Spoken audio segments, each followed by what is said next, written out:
journal. Hélène Assabi. Bonjour à tous et merci de capter Radio Lomé à l'heure du grand journal de la mi-journée. Au sommaire, ouverture lundi prochain d'une visioconférence internationale sur les entreprises sociales et la responsabilité sociale des entreprises. Au cours de cette troisième édition, Victoire Toméga-Dogbé, la ministre de l'Artisanat, de la Jeunesse et de l'Emploi des Jeunes, évoquera les succès enregistrés par le Togo en matière d'entrepreneuriat social. Les acteurs impliqués dans la lutte contre la traite et le trafic illicite des personnes se forment depuis hier à Kpalimé. Ils s'approprient les stratégies de sensibilisation sur ces phénomènes. RDC, le rapport d'exécution du budget au premier trimestre met en cause le train de vie de la présidence. Un collectif budgétaire est attendu et doit réduire de près de la moitié les dépenses de l'État. Et puis sport football, Edison Cavani en fin de contrat quitte le PSG le 30 juin prochain. L'Uruguayen s'oppose à une prolongation de 2 mois que lui proposent les responsables parisiens.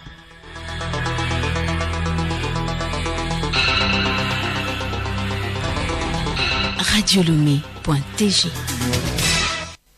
Mesdames et messieurs, une fois encore, bonjour. L'après-Covid en Afrique, la stratégie gagnante de la transition inclusive, sociale et écologique, c'est le thème de la 3e conférence internationale sur les entreprises sociales et la responsabilité sociale des entreprises. La rencontre, une interaction par visioconférence depuis la France, regroupe outre le Togo, le Cameroun, la Côte d'Ivoire, la Corée du Sud, l'Égypte, les États-Unis et le Maroc. À cette 3e édition, Madame Victoire Toméga-Dogbé, ministre du Développement à la base, de l'Artisanat et de la Jeunesse, animera une table ronde sur la plateforme de l'Agence française de développement.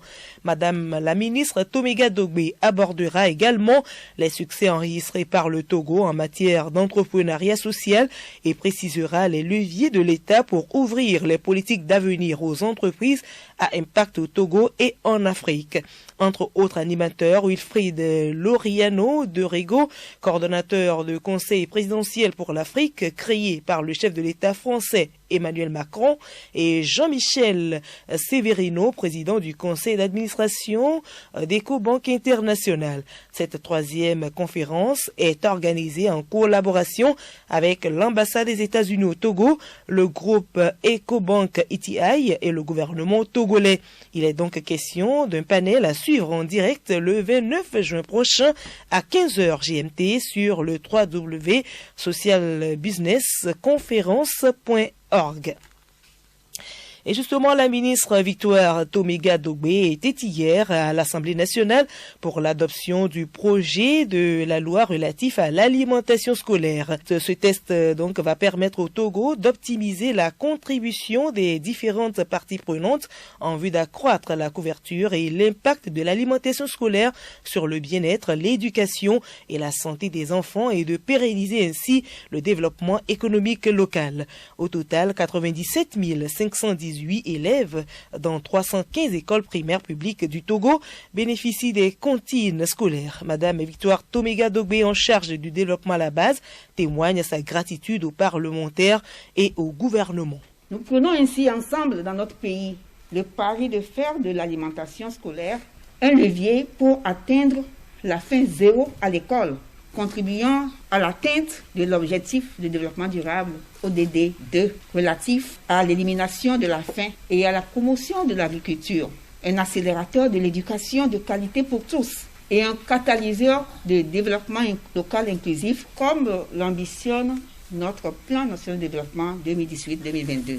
Mesdames et messieurs, honorables députés, la mise en œuvre du programme d'alimentation scolaire dans notre pays a produit des résultats qui méritent d'être amplifiés et portés à échelle. Nous avons noté, entre autres, l'augmentation de l'effectif scolaire de 9,4% dans les écoles bénéficiaires contre 7% dans les écoles non bénéficiaires, avec une augmentation de l'effectif des jeunes filles. Nous avons également noté une nette amélioration du taux de réussite scolaire. Les repas servis aux enfants dans ces cantines apportent 60 à 75% des besoins quotidiens des enfants en calories. Je voudrais saisir l'occasion pour témoigner à son Excellence, Madame la Présidente de l'Assemblée nationale, toute ma gratitude pour son implication personnelle dans la conduite de tout le processus qui a conduit au vote de cette loi relative à l'alimentation scolaire dans notre pays. Je voudrais aussi dire un infini merci à vous tous, honorables députés, pour l'attention toute particulière que vous avez accordée à l'étude de cette loi. Nous avons pu noter. À l'instant, Madame Victoire Toméga-Dogbe, ministre en charge du développement à la base. Ouverture ce mercredi à Lomé d'un atelier de formation à l'intention des membres des municipalités sur la mobilisation des ressources et le renforcement des capacités dans la préfecture du Golfe. Cette formation, qui concerne les communes Golfe 1, 2, 4 et 6, se veut une rencontre d'échange entre les élus communaux dans la mise en œuvre des stratégies et politiques de plaidoyer et de mobilisation des moyens inhérents au développement social, comme l'a Gbotche, préfet du Golfe.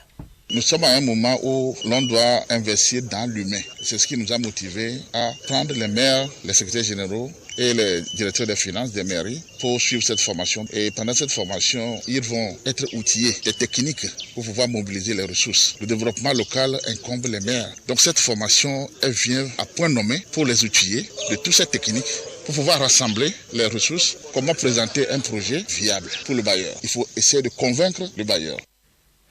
Amener les acteurs impliqués dans la lutte contre la traite et le trafic illicite des personnes à maîtriser les stratégies de sensibilisation sur ces phénomènes.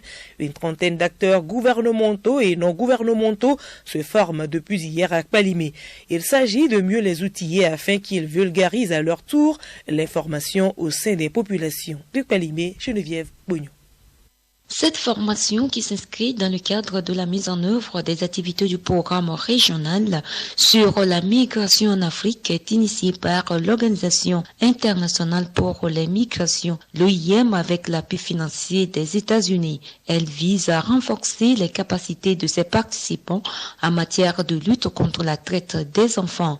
Il est également question de se mettre en synergie afin de lutter efficacement contre ce phénomène. Nana Traoré, habité, chargé de projet à l'OIM. Il s'agit en fait d'une formation des formateurs qui vise essentiellement à créer un pôle de formateurs qui va appuyer toutes les organisations qui œuvrent dans l'éradication de la traite des personnes au Togo. Dans un premier temps, les formateurs nous rappelleront les concepts de base, puis nous parlerons du cadre légal international et national. Nous parlerons aussi de la protection des victimes témoins, la protection des témoins, la poursuite des présumés trafiquants, puis nous parlerons aussi du partenariat, de la prévention et surtout la coordination des actions. À l'ouverture de la session, le directeur général de la protection de l'enfance, Kondo Kandale, a salué l'initiative de l'OIM avant de relever l'ampleur de la traite des personnes à travers le monde en général et au Togo en particulier. Comme dans de nombreux pays en Afrique de l'Ouest, le Togo fait face à un mal qui, s'il n'est pas nouveau, a cependant pris de l'ampleur ces dernières années pour devenir un fléau. Il s'agit bien évidemment de la traite des personnes qui aujourd'hui constitue un véritable défi lancé par ces auteurs criminels sans cœur aux autorités des États, à l'efficacité de leurs institutions et à leur politique éducative. Elle touche les femmes, les hommes et les enfants, notamment les filles comme les garçons. Elle implique le travail forcé, les pires formes de travail et diverses formes d'exploitation sexuelle et économique. Face à cette situation, la lutte contre la traite des personnes est une préoccupation mondiale. La formation prend fin vendredi prochain. De Kpalimé, Geneviève Bognon pour Radio Lomé. Écoutez Radio Lomé sur le web sur le www.radiolomé.tg. Rencontre hier à Lomé entre le ministre en charge de la décentralisation et les partenaires techniques et financiers du secteur. Il était question d'évaluer les actions menées depuis l'élection des conseillers municipaux il y a un an. Entre autres, l'arrêté portant organisation et fonctionnement du fonds d'appui aux communes. Et bien que certaines étapes aient été franchies, nombreux sont les défis qui restent à relever, le virus corona ayant ralenti la mise en œuvre de ce processus. Payado Boukwesi, ministre de l'administration territoriale, de la décentralisation et des collectivités locales. Le premier défi, c'est le renforcement des capacités des conseillers municipaux et le personnel des communes. Ça, c'est vraiment le plus grand. Le deuxième défi qui est très important, c'est la mobilisation des ressources. Pour la deuxième partie du budget qui vient. Et donc, le gouvernement a fait beaucoup d'efforts et nous espérons que les PTF viendront dans le cadre de la mobilisation. Maintenant, le troisième défi, c'est le plan de développement communal parce que les communes naviguent à vue. Donc, il faut comme des plans précis de développement. Et ça également, nous allons nous battre pour appuyer ces communes dans le cadre de mise en place de ces développements. Les interventions sanitaires de masse vont bientôt reprendre au Togo. Le ministère de la Santé et ses partenaires de l'OMS et de l'UNICEF ont échangé hier avec les médias sur ces activités ralenties depuis plusieurs mois suite à la pandémie du coronavirus. Alice Berthe Barandao. Cette relance sera marquée par 5 interventions sanitaires de masse à partir du mois de juillet prochain, a aussi Sosinou, secrétaire général du ministère de la Santé. Il y aura une vaccination de riposte contre la polio dans la région maritime et la région Lomé commune.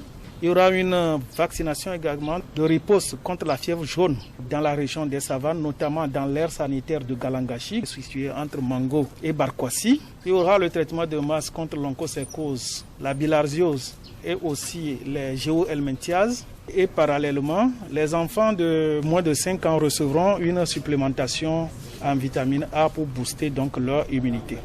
Il y aura également la distribution de moustiquaires contre le paludisme dans les 3 régions nord du Togo. On fera une campagne de prévention de chimioprophylaxie contre le paludisme. Sans oublier que nos interventions pour prévenir le paludisme continuent, dans le sens où nous demandons à la population que le port du masque est obligatoire, les distanciations sociales, notamment la distanciation physique, mais aussi l'éviction des rassemblements tout à fait pas justifiés, vont permettre de nous rassurer que nous ne courons pas les risques. Je voudrais rassurer la population qui peuvent se rendre toujours dans nos hôpitaux sans risque de se faire infecter au Covid. La représentante de l'OMS au Togo, Fatoumata Binta Diallo, tout en réitérant le soutien de son institution aux efforts du Togo pour le bien-être des populations, a déploré la ressurgence de plusieurs maladies qui étaient en passe d'élimination. On est en train de relancer les activités de masse, c'est-à-dire la campagne polio, parce qu'on a quand même une réinfestation par le virus dérivé du poliovirus type 2. On a un cas de fièvre jaune et tout cas de ce type de maladie qui était déjà en période d'élimination et vers l'éradication. Toutes ces maladies, quand on a un seul cas, on doit déclarer une épidémie. Donc on est en épidémie de polio, on est en épidémie de fièvre jaune et aussi le ver de Guinée. C'est ce qui fait que nous sommes en train de travailler. La contribution de l'OMS donne gratuitement tous les médicaments qui sont utilisés pour la lutte contre les maladies tropicales négligées à distribution communautaire.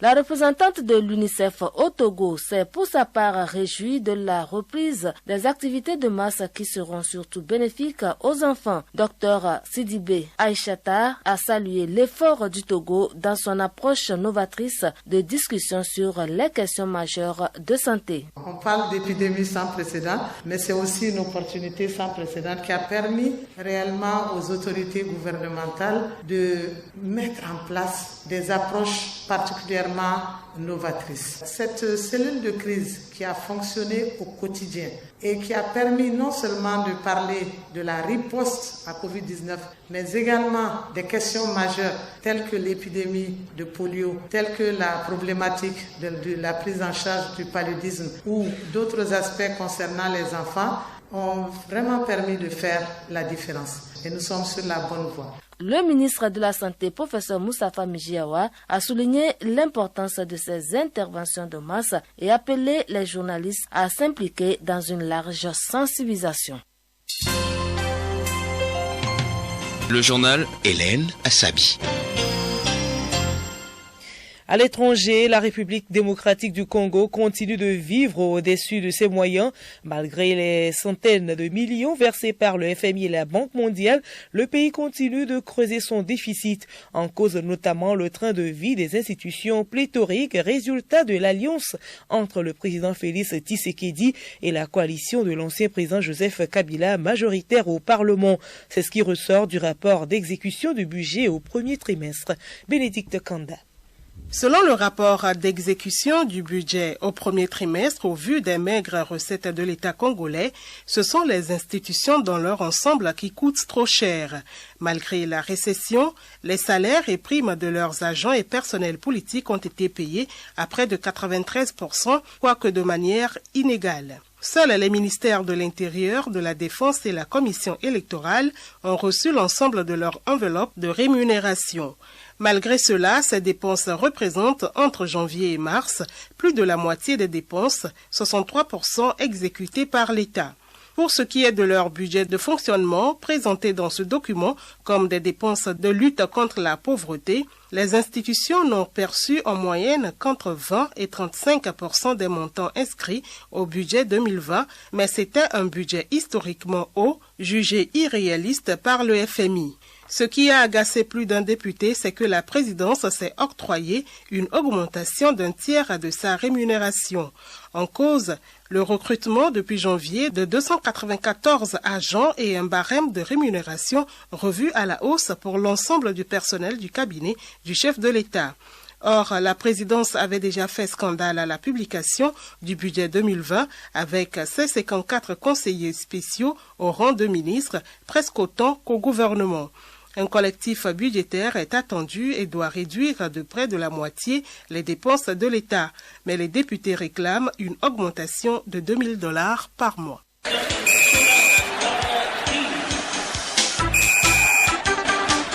Sport football, Edison Cavani arrive en fin de contrat avec le PSG le 30 juin prochain. Fidèle Mawina. L'Uruguayen refuse de prolonger jusqu'en août et de terminer la saison avec le club parisien, qualifié pour les huitièmes de finale de la Ligue des Champions. Un choix vécu comme une véritable trahison au sein du Paris Saint-Germain. Edison Cavani, absent pour la reprise des entraînements, ne veut prendre aucun risque pouvant entacher son départ dans son nouveau club, explique son entourage. Plusieurs clubs envisagent d'enrôler le chouchou du Parc des Princes dans leur effectif. Parmi ces clubs, on note l'Atlético Madrid et le Napoli, son ancien club. Rappelons que Edison Cavani n'avait pas digéré le mercato hivernal lorsque les dirigeants s'étaient opposés à son départ chez l'Atlético. Le Sénégalais et défenseur de Naples, Kalidou Koulibaly, est dans le viseur des responsables de Liverpool. Selon les informations, l'actuel leader de la Premier League pense sérieusement aux joueurs de Naples afin d'épauler Virgil van Dijk et aussi combler les absences de Joël Matip et de Joe Gomez, souvent blessés. Tennis enfin, Novak Djokovic testé positif au coronavirus. En dehors de plusieurs joueurs ayant participé à l'Adria Tour, le Serbe a à son tour été testé positif. Le numéro 1 mondial est le 4e joueur présent à l'Adria Tour positif. Le préparateur physique de Djokovic, Marlo Panicki, et l'entraîneur de Dimitrov, Christian Gros, ont également été testés positifs.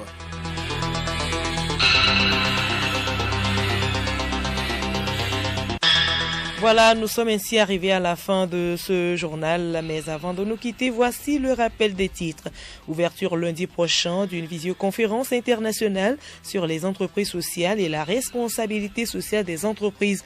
Au cours de cette 3e édition, Victoire Toméga Dogbe, la ministre de l'Artisanat, de la Jeunesse et de l'Emploi des Jeunes, évoquera les succès enregistrés par le Togo en matière d'entrepreneuriat social. Et puis les acteurs impliqués dans la lutte contre la traite et le trafic illicite des personnes se forment depuis hier à Kpalimé.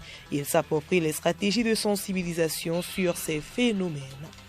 Rubrique sensibilisation coronavirus. À présent, encore et toujours, le respect des mesures barrières nous sauve du coronavirus puisqu'il n'y a pas encore de produits homologués. La rubrique sensibilisation revient encore sur l'importance de les observer scrupuleusement et c'est avec Alice Berthe Barandao.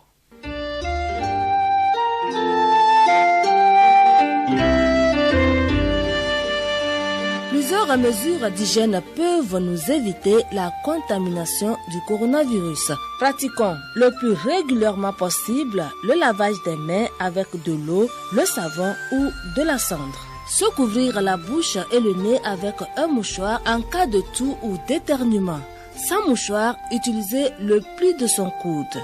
Jetez immédiatement le mouchoir après usage dans une poubelle fermée. Évitez de plonger les doigts dans les yeux, le nez ou la bouche. Évitons les contacts proches en restant à au moins 1 mètre des autres personnes, surtout si elles toussent ou éternuent. Évitons les poignées de main car le virus passe aussi par le contact physique. Se donner des bises n'est également pas conseillé. Portez un masque chirurgical jetable si vous êtes malade ou pensez l'être afin de ne pas contaminer vos proches. Mesdames et messieurs, en suivant toutes ces mesures, on va éviter la propagation du coronavirus.